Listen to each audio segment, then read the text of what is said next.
¿por qué no puedo vivir en paz? El miedo, el tiempo y lo que pienso. Parece extraño que no pueda encontrar una manera de vivir en la cual no tenga conflicto, ni confusión ni desdicha, sino una gran abundancia de amor y de consideración. Leo libros de personas intelectuales que me dicen cómo la sociedad debe ser organizada económica, social y moralmente.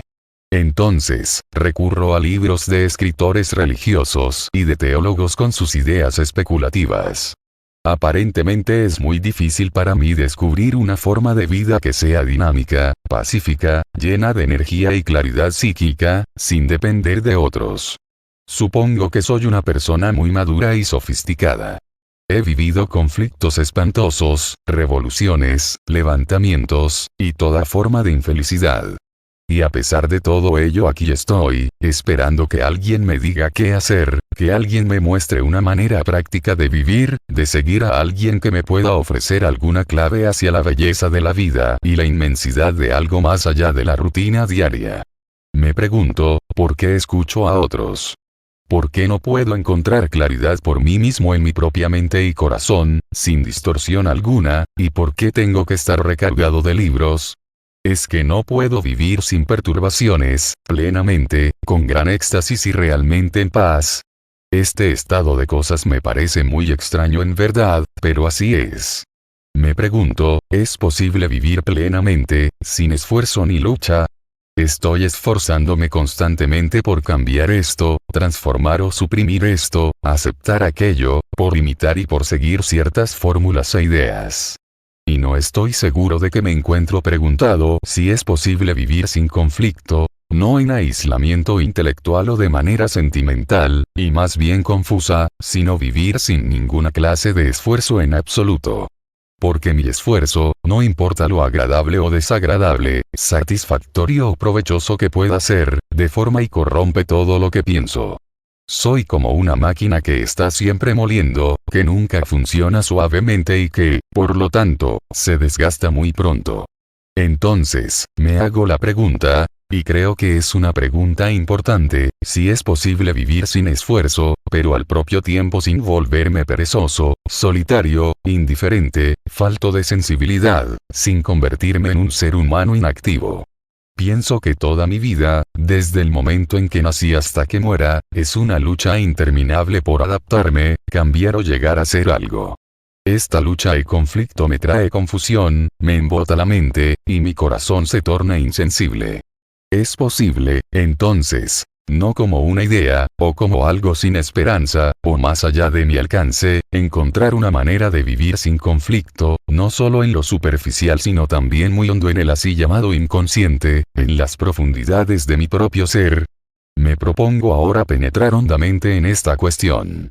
Ante todo, me pregunto por qué invento los conflictos, sean placenteros o desagradables, y si es posible terminar con ellos. Puedo ponerle fin a esto y vivir una clase de vida totalmente distinta, con gran energía y claridad psíquica, capacidad intelectual, racionalidad, y así tener un corazón pleno de abundante amor en el verdadero sentido de la palabra. Sé que debo dedicar mi mente, todo lo que pienso, y mi corazón, todo lo que siento, a investigar este problema y a compenetrarme de él completamente. Es obvio que el conflicto existe debido a mi propia contradicción, la cual se manifiesta exteriormente en la sociedad, en mis actividades. Es decir, con todas mis ambiciones, impulsos, empeños, placeres, ansiedades, odio, competencias y temores.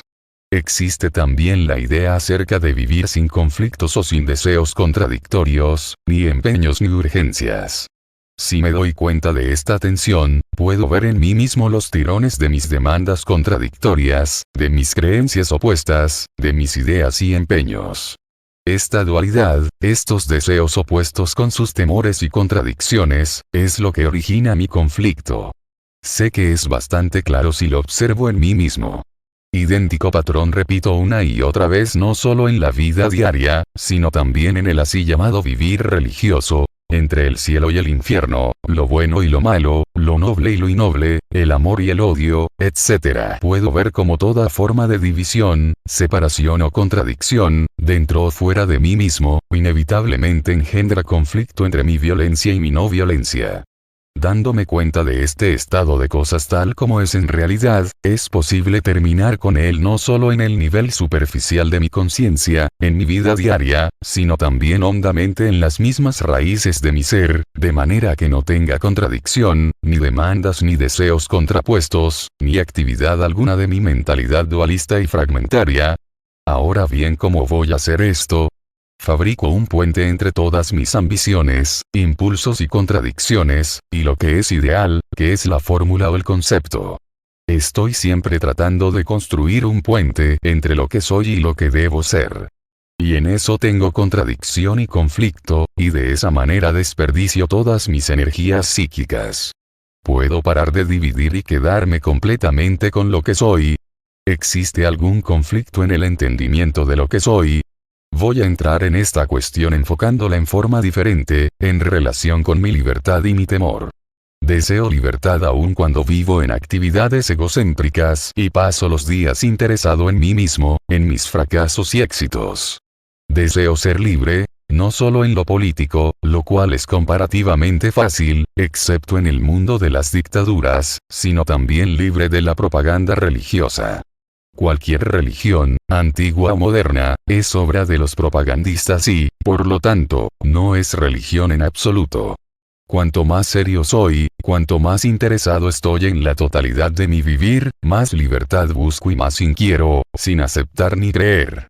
Necesito ser libre para descubrir si existe la realidad, si existe o no algo eterno, intemporal. Existe esta demanda extraordinaria de libertad en todas mis relaciones, pero esa libertad generalmente la convierto en un proceso autoaislador y, por lo tanto, no tengo verdadera libertad. En la misma demanda de libertad tengo miedo, porque mi libertad implica inseguridad total, absoluta, y temo estar completamente inseguro. La inseguridad me parece una cosa muy peligrosa. Todo niño exige seguridad en sus relaciones. Y según pasan los años continúo exigiendo seguridad y certeza en todas mis relaciones. Con las cosas, con las personas y con las ideas. Esa demanda de seguridad engendra inevitablemente temor, y sintiéndome atemorizado dependo más y más de las cosas a las cuales estoy apegado. Por lo tanto, me surge esta cuestión de la libertad y del temor. Si es del todo posible estar libre de temor, no solo física, sino también psicológicamente. No solo en la superficie, sino en los oscuros escondrijos de mi mente, en los secretos refugios donde nunca penetro. ¿Puedo estar completamente libre de todo miedo? ¿Es mi miedo el que destruye el amor? Esto no es una teoría, es mi miedo el que engendra ansiedad, apego, deseo de posesión, de dominación, celos en todas las relaciones, y es este miedo el que engendra mi violencia. Puedo observar cómo en las ciudades, con sus poblaciones excesivas y a punto de explotar, existe gran inseguridad, incertidumbre, miedo. Esto contribuye con su parte a la violencia. Puedo estar libre de miedo, de manera que pueda caminar sin sombra alguna de esa oscuridad que el miedo me produce. Para entender el temor tengo que examinar no solo mis temores físicos, sino la red compleja de mis temores psicológicos. Investigo esto. El problema es, ¿cómo surge el miedo, qué lo sostiene y le da duración, y si es posible terminar con él? Es relativamente fácil entender mis temores físicos. Tengo una respuesta instantánea al peligro físico, que es la respuesta de muchos siglos de condicionamiento. Tengo que sobrevivir físicamente, y la tradición de miles de años me dice que debo tener cuidado, y la memoria me dice, mucho cuidado, hay peligro, debo actuar inmediatamente. Pero, ¿es miedo esta respuesta física ante el peligro? Cuidadosamente, voy a entrar en algo muy sencillo y, sin embargo, muy complejo, y a menos que le preste toda mi atención, no voy a entenderlo. Me pregunto si es miedo esa respuesta física y sensoria ante el peligro, la cual implica una acción inmediata. O es inteligencia y, por lo tanto, no es miedo en absoluto. ¿Y es la inteligencia una cuestión que atañe al cultivo de la tradición y la memoria? Si lo es, ¿por qué no funciona completamente, como debe ser, en el campo psicológico, donde estoy tan terriblemente temeroso de tantas cosas? Porque esa misma inteligencia que actúa cuando observo el peligro, no funciona cuando tengo temores psicológicos. ¿Es esta inteligencia física aplicable a mi naturaleza psicológica? Esto es, tengo temores de varias clases. Miedo a la muerte, a la oscuridad, a lo que mi pareja pueda decir o hacer, o a lo que mi vecino o mi jefe pueda pensar, toda mi madeja de temores. No voy a bregar con los detalles de mis varias formas de temor. Me interesa el miedo mismo, no un miedo en particular. Cuando tengo temor y me doy cuenta de ello, hay un movimiento para escapar de él, sea que lo reprima, sea que le huya o lo evada mediante varias formas de entretenimiento, incluso los de carácter religioso, o desplegando valor, que es mi resistencia al miedo. El escape, el entretenimiento y el valor, son formas diversas de mi resistencia al hecho real del miedo. Mientras mayor es mi miedo, mayor es mi resistencia a él, y esto le da origen a una serie de actividades contradictorias, o neuróticas. Tengo miedo y lo que pienso dice, no debo tener miedo, y en consecuencia manifiesto una dualidad. Por una parte, soy diferente de mi temor, escapo de mi temor y lo resisto, teorizo o voy a psicoanalista. Y por otra parte, soy mi temor. De este modo, tengo conflicto inmediato entre mi miedo y el que intenta sobreponerse al miedo. Existen el observador y lo observado. El observado es mi miedo, y el observador es el que desea deshacerse de ese miedo. Tengo, pues, una oposición, una contradicción, una separación, y por lo tanto tengo conflicto entre el miedo y el que desea deshacerse de ese miedo. ¿Estoy comunicándome? El problema consiste en este conflicto entre el miedo y el que piensa que es diferente del miedo y lo resiste o trata de vencerlo, escapar de él, reprimirlo o controlarlo. Esta división da lugar invariablemente a mi conflicto, tal como sucede entre dos naciones con sus ejércitos, sus armadas y sus gobiernos soberanos separados. De este modo, existen el observador y lo observado. Como observador digo, debo deshacerme de esta cosa terrible, debo terminar con ella. Como observador estoy siempre luchando y me encuentro en un estado de conflicto. Esto se convierte en mi hábito, mi tradición, mi condicionamiento. Y, romper cualquier clase de hábito es una de las cosas más difíciles, porque me gusta vivir en hábitos, tales como fumar, beber, o los hábitos sexuales y los psicológicos. Igual ocurre con las naciones, los gobiernos democráticos, cuando hablan de mi país y tu país, mi Dios y tu Dios, mi creencia y tu creencia.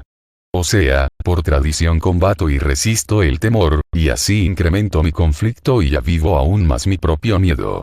Si esto está claro, puedo entonces dar el siguiente paso, que es: ¿existe en este caso específico alguna diferencia real entre el observador y lo observado? Cuando observo mi miedo pienso que soy diferente de lo que observo.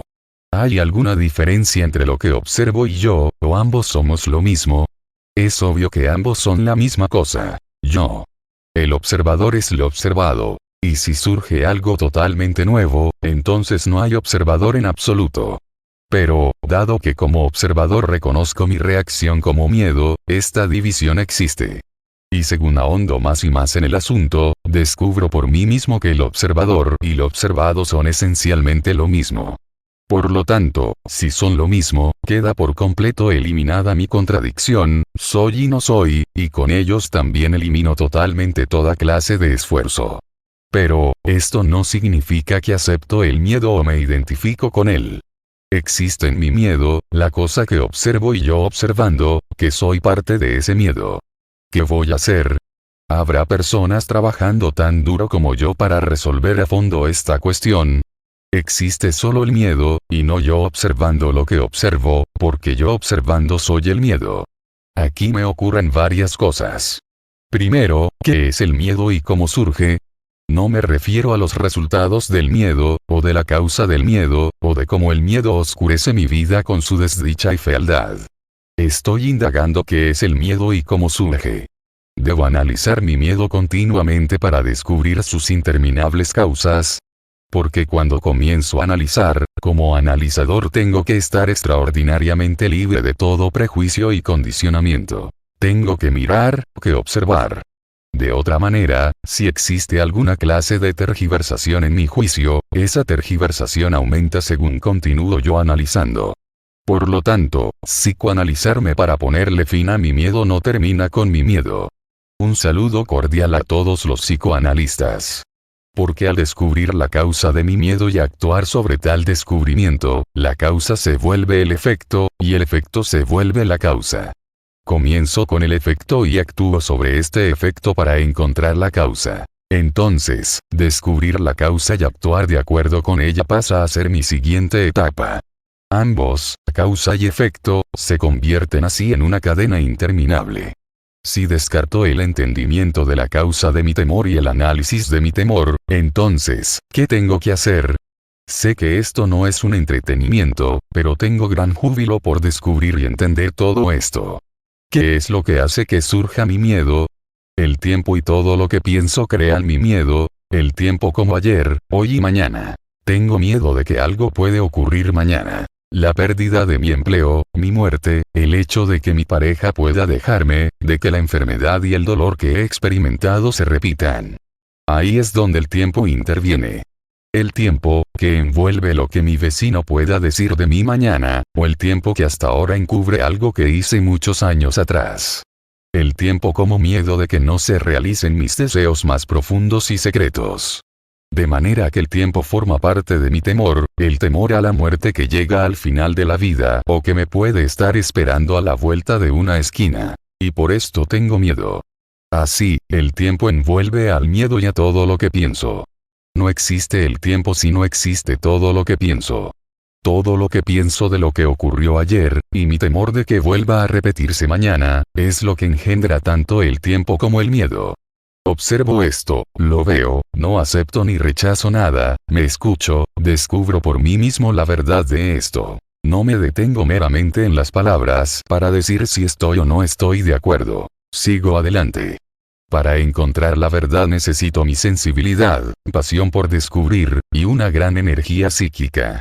Entonces descubro que todo lo que pienso es lo que engendra mi miedo. Todo lo que pienso del pasado o del futuro, siendo el futuro el siguiente minuto, o el siguiente día, o 10 años después, todo lo que pienso acerca de ello hace de ello un acontecimiento. Y pensando en un acontecimiento que fue placentero ayer, lo mantengo y le doy continuidad a ese placer, no importa que ese placer sea sexual, sensorio, intelectual o psicológico. Pensando acerca de ello construyó una imagen, le confiero a ese acontecimiento pasado una continuidad a través de lo que pienso, y esto engendra más placer. Lo que pienso engendra miedo y también placer. Ambos son cosas del tiempo. De manera que lo que pienso engendra esa moneda de dos caras del placer y del dolor, que es mi miedo. ¿Qué tengo que hacer entonces? Le rindo culto a lo que pienso, lo cual se vuelve tan extraordinariamente importante, que pienso que mientras más ingenioso soy, mejor soy. En el mundo de los negocios, en el mundo religioso, o en el mundo de la familia, como intelectual me complazco con el uso de lo que pienso, esa moneda de dos caras, esa guirnalda de palabras como admiro a las personas, que son intelectual y verbalmente hábiles en su modo de pensar. Pero, todo lo que pienso es responsable de mi temor y de lo que llamo placer. No digo que no debo tener placer. No soy puritano, trato de entenderlo, y en el mismo entendimiento de todo este proceso, el miedo termina. Entonces, veo que el placer es algo completamente diferente. Examino esto. Lo que pienso es, por lo tanto, responsable de esta agonía. Un lado es mi agonía y el otro lado es mi placer y su continuidad. Mi urgencia de placer y su persecución, en todas las formas, incluyendo la religiosa. ¿Qué debo hacer, entonces, con lo que pienso? ¿Puede terminar lo que pienso? ¿Es esta la pregunta correcta? ¿Y quién va a terminar con lo que pienso? Soy yo, que no soy lo que pienso. Pero, yo soy el resultado de todo lo que pienso.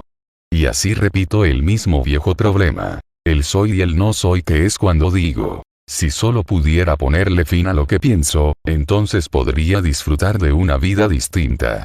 Pero, existe únicamente lo que pienso, y no un observador que dice, deseo que lo que pienso termine, porque el observador es el producto de lo que pienso. ¿Y cómo surge lo que pienso? Puedo ver muy fácilmente que soy la respuesta de mi memoria, de mi experiencia y mi conocimiento, todo lo cual es mi cerebro, depósito de mi memoria. Cuando me pregunto cualquier cosa, respondo con una reacción que es memoria y reconocimiento. Todo lo que pienso siempre es viejo, nunca es libre. Soy la respuesta de todo mi condicionamiento. ¿Qué hago? Cuando me doy cuenta de que no puedo hacer nada con mi miedo, porque yo creo mi miedo, entonces surge mi silencio. Entonces tengo una negación completa de cualquier movimiento que me engendre temor. Por lo tanto, observo todo este fenómeno del hábito, de la contradicción y de la lucha entre el soy y el no soy. Y entiendo que soy el observador y que soy lo observado.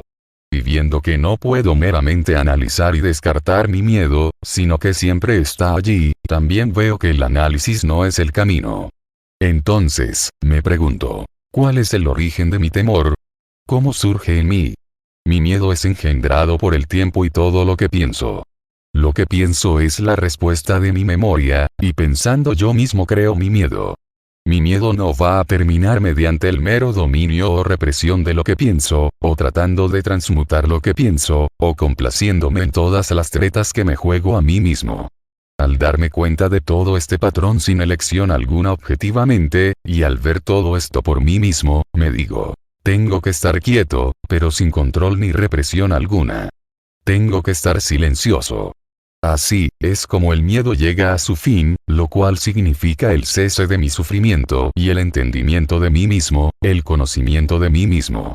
Sin este conocimiento no existe el fin para mi dolor y miedo. Solo estando libre de miedo puedo enfrentarme a la realidad. Gabriel Sanueza Artero. Psicoterapeuta. Psicólogo social.